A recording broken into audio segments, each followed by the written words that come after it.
Welcome back to the Conway Regional Health System pregame show. I am Jeff Matthews. On one side of me is Levi Gilbert. The other side is Tim Roach.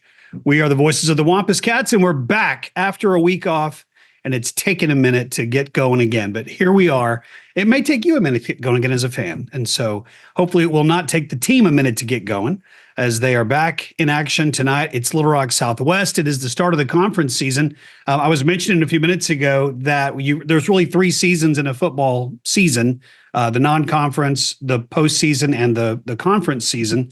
One is in the past, one's about a month and a half away, but the other one's starting here in just a few minutes. Let's talk about, though, Marion first, because we did not have a game last week. Shutout for the defense. Took a little while to get the offense going, but that's not a huge surprise because of a new quarterback that came in, Ryder Cook. You guys take us through the Marion game. What are your thoughts there?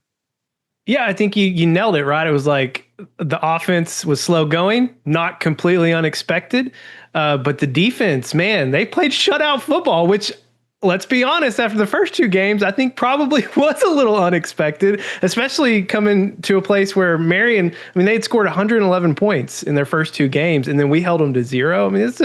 I don't care if they're a lower classification, that's a big win for your defense, especially a defense that needed a win and needed some momentum built.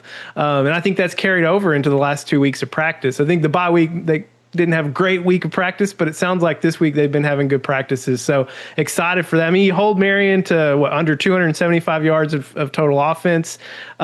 Your offense is kind of similar. Both teams kind of look the same in terms of offensively where they were having success and where they weren't having success. But like you said, you're having to figure this out on the fly with a new quarterback and sophomore Ryder Cook. These kinds of things are going to be expected. But come on, the Wild Crow? we didn't expect that.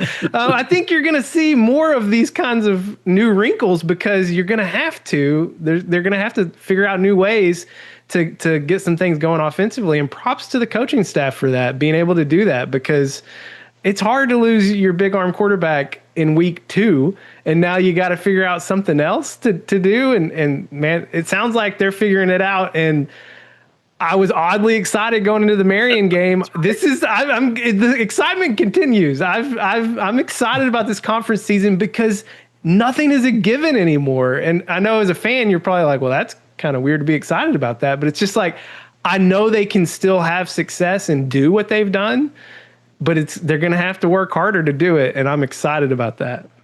I will tell you from my perspective, it was finally seeing a team that had a moment to grasp, and they made it happen when they had to make it happen. That was both defensively, 2 critical 4th and less than 1 stops in our own territory, where those things could have led to touchdowns or at least scoring opportunities. Our defense stepped up when they had to. They kind of gave a little bit in the middle of the field, but they shut it down when they had to. And that's not something we saw, for instance, against Bentonville. Offensively, when you are only leading by 1 score going into the 4th quarter, you really have to tighten the screws and make the most of everything that happens in front of you. And they did that, whether that was through the Wild Crow or through plays that Ryder was making. But I will tell you, Trey Harris had an amazing night, ran the ball all over the field, and that is because the offensive line was doing their job. They were beating guys in front of them. And I will tell you, Marion is not a team that they had a lot of success coming in. They were big, athletic. They were on you, and we took it to them in the trenches when we had to. A 19-0 score sounds like, okay, well, maybe you took care of business, and we did, but it was a tight game until the 4th quarter, and we found ways to win and make plays when we had to. That's what excited me about the Marion ball game. So all eyes are going to be on Ryder Cook again.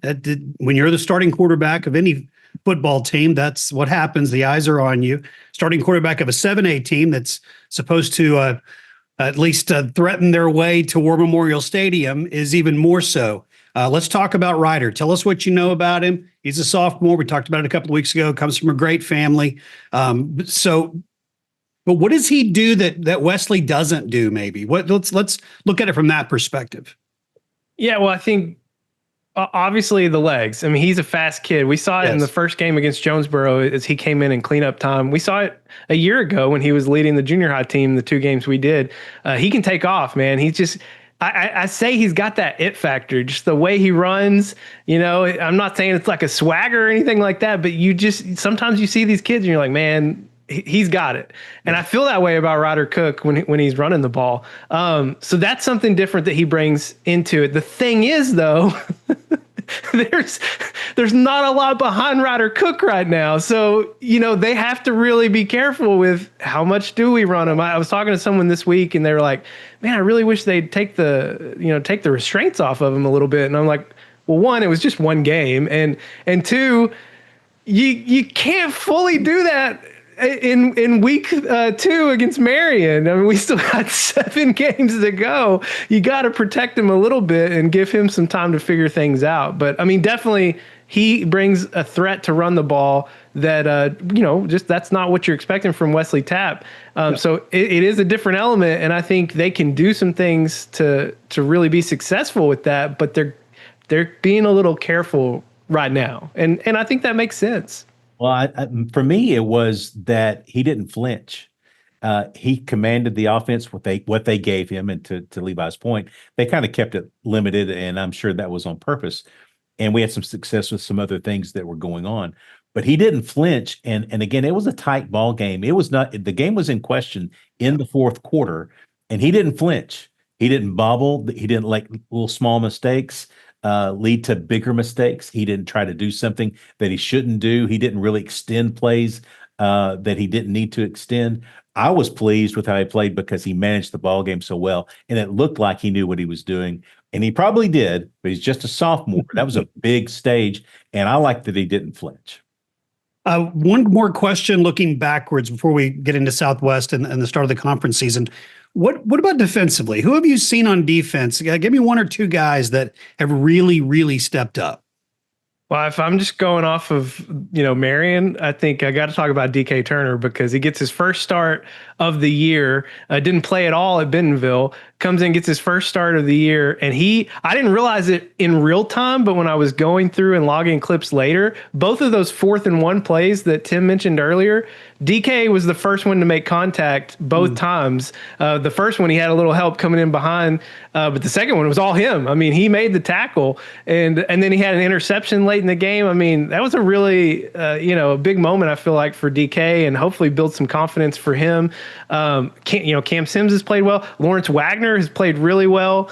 I think he may have started at Marion, but he's like one of the second defensive ends.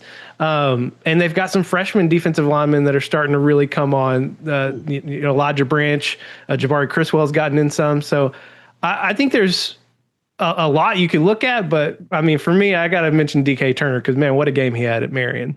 For me, it's Treyvon Logan. He's the lone senior when you get behind the line of scrimmage. He's been playing all over the field. I mean, he gets a lot of things right in the position he's in, which is leading back there. He's having to direct traffic pre-snap, and then he's having to make sure that he does his job while also looking over his shoulder to make sure he doesn't need to do something else as well. So I think Treyvon Logan has really shown his leadership on defense and kind of held it together back on the back end. 2-1 out of the non-conference, not terrible. We'd love to be 3-0, but going 2-1 is not a bad thing. But really, everybody's 0-0 right now. Tonight, we begin against Southwest, a program that's still trying to find its way, to be honest. They've been a school for a few years, but still struggling. 0-3 coming into tonight's game at John McConnell Stadium. What can you tell us about the Griffins that we need to know? It's an odd thing because when you look at them, like if they physically, when they walk out on the field and the eyeball test, man, they pass the eyeball test. I mean, so it's not a struggle of like, do you have athletes? Because they definitely do. I mean, both of their tackles, you're going to see them tonight. There's some big guys out there. They can move around, but it's just, I just think it's a lack of consistency for, maybe you have a player that comes in and then they don't play at all the following year. So it's almost like in college where they're having a lot of turnover every year on rosters. I feel like that's kind of the struggle with Southwest. And I mean, the guy they got at the helm, he seems like he's the right guy to get them fired up and to play. But just a struggle to build some consistency. If they could ever get a just a little glimpse of success, and we saw it with their basketball team, their boys basketball team, 2 years ago, they got into the playoffs and now they're like consistently competitive. If they could just get that going for 1 year, man, they might take off. Now, one thing we'll probably talk about more in the game tonight is there's a chance this may be the last time we play them in at least in conference. So could a move down to 6A maybe help them find some success? I don't know. I mean, it's tough down in 6A too, but a lot of interesting things when you think about Southwest. I mean, this is their 6th season as a program, and just not really a lot to show for it yet. And I hate that for them. Don't hate it so much on this Friday night, but the other Friday nights, I root for Southwest on the other Friday nights. Yeah, they've scored 20 points on the season, and they've given up 150 or thereabouts, and they haven't been close at all. So that's the kind of the thing that you run into with Little Rock Southwest, and it continues to Levi's point. Some of that is players. They do have quality athletes, and it's just getting them all together and working together consistently, just as Levi said. So he hit on all the points. I will tell you, though, that they're very athletic. I mean, they've got guys that can beat you. If you give them a little bit too much of an edge, give them too much room, they can get behind you very quickly. So we have to play fast, athletic, big. We have to do all that stuff that we have. This is one of those games that if we take care of us, that'll take care of the game. And so I'm looking forward to not only seeing how our starters respond at home after the break and after being gone for a month or so, but also how potentially some of the younger guys play as well given the Friday night lights.